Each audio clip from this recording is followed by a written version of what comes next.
have given their lives in the service of our country by singing a song that we all know by heart, I think.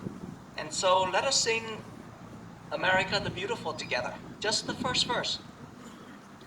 Oh, beautiful for spacious skies, for amber waves of grain, for purple mountains' majesties, above the fruited plain.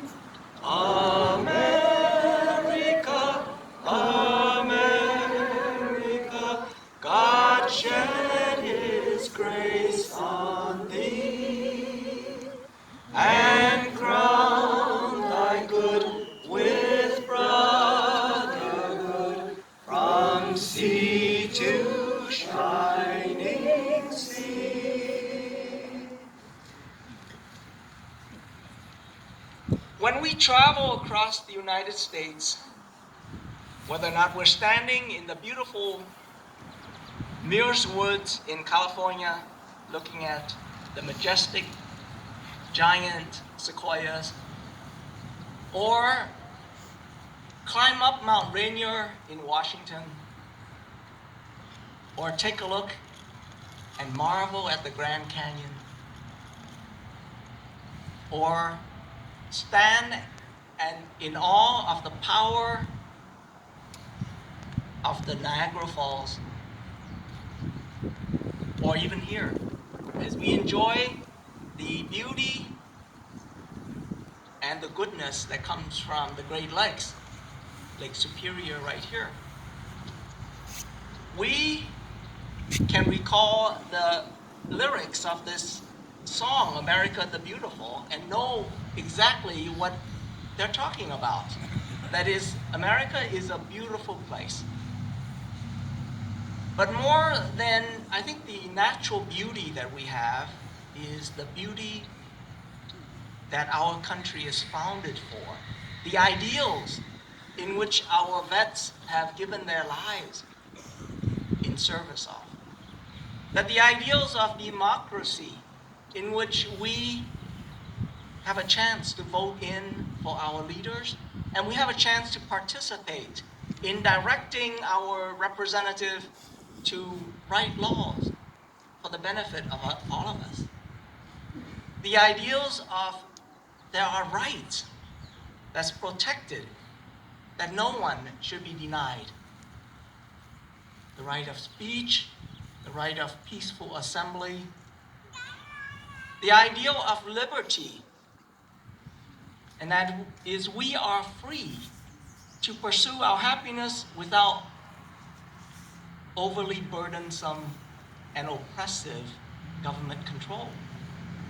The idea of opportunity, that each one of us has the opportunity to fulfill our best potentials, the opportunity to live as equals, that everyone is an equal in the sight of the law. These are the ideals in which our vets have laid down their lives for.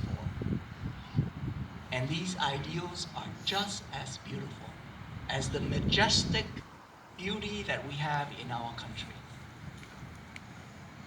As much as we talk about these ideals, I think it's important for us to realize that they are not pursued universally everywhere. These ideals are not available everywhere. I know. I'm the product of those people who have searched for these ideals, because back in 1975, in the summer of 1975, I was in Vietnam, and my family was in Vietnam. There were 13 of us. And it was the end of the Vietnam War, where the communists are just about ready to take over South Vietnam, and we fled for our lives, 13 of us. The youngest was 6 months old. The oldest of us, my grandmother, was already 65 at that point. And so we fled in seek of freedom, seeking the ability to live without oppression, seeking opportunities, seeking peace. So we flee from South Vietnam, and it was the military of the United States that helped us to escape. In the middle of the chaos, we snuck on to the Air Force base in South Vietnam, and it was a military base. We pretended like we were part of an American family. And so we had an American person that was working in Vietnam at that point, pretended like we were his family. So he snuck us onto the Air Force base. And we just sat around. We didn't know what we were supposed to do. My dad, though, he was a kind of a sly man, a wise man. He was able to obtain a legal document for immigration from one of his friends from the United States. And so before we left the house, he put it into his typewriter and he typed up all of our names onto this list. And he made it looking as official as he can. And so when it was time, he produced this document and he walked up to an MP and he says, "We are applying for immigration. And here is the proper documents." And so the MP at that point, looking at it, it was so confusing at the time that he just says, "Okay, come on in."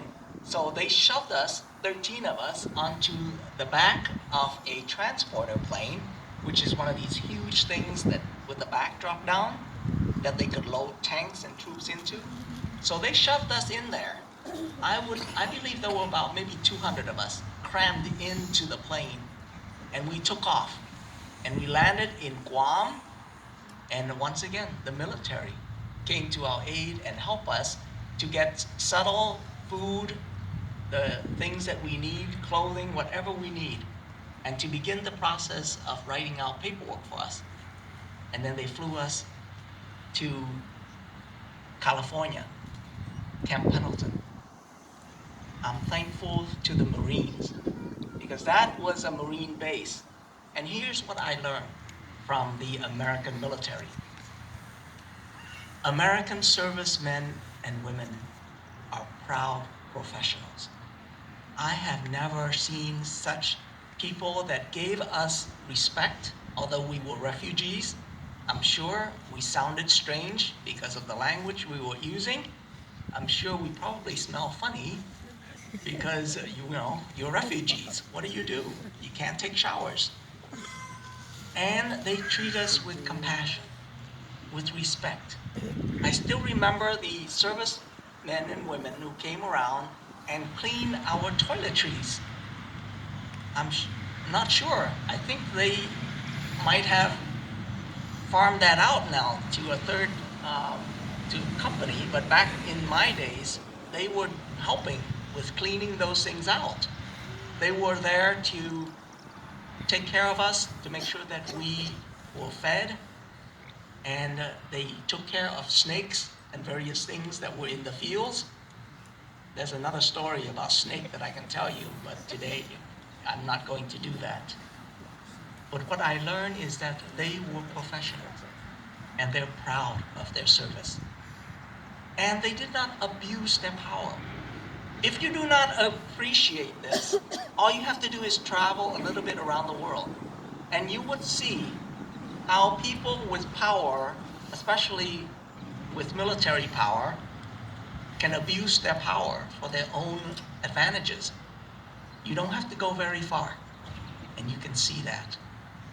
But I think we need to thank our own military because of the professionalism that they have.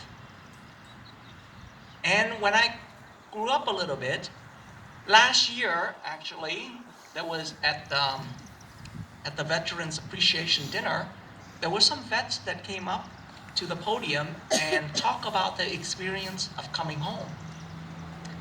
And it was really sad for me to listen to their stories. I remember they told me about how when they came home from the Vietnam War, they were not all very welcome. Many of them were told not to wear their military clothes and uniform out in public because they were being spat upon. They were being called traitors and murderers and all kinds of things. I think people forgot that our military serve the country, serve us, in the ideals that we try to promote, the ideals that I have mentioned of democracy, of equality, of rights, of liberty, of opportunity. They serve us, and it broke my heart to hear that. Even now, I tear up a little bit when I remember their stories. And that they gave not only their lives, because those are the ones that gave the ultimate sacrifice of their own lives, but I recognize that each of the veterans give a bit of themselves, a bit of their lives. And many of them come back from service, given up a piece of their emotional life, that they're broken because of what the country has asked them to do. Many of them come back giving a bit of their lives because a part of their limbs is missing. Many of them come back giving up a bit of their soul because they have to kill. I know, I talk to vets who go to confession because they had this burden that they, although a peaceful person, needed to kill. So I think we owe our vets a great debt of gratitude as they have given up their lives, parts of themselves, part of their sanity, even to do what they need to do on behalf of the country. And so once again, I think we have another opportunity to sing in honor of the sacrifices that they have given by singing the last phrase, the last verse of America the Beautiful. And it says in there, I'm just reminding you just in case you don't remember, it says, "Oh, beautiful for patriots' dream that sees beyond the years, thine alabaster city gleam, undimmed by human tears." And so let us sing.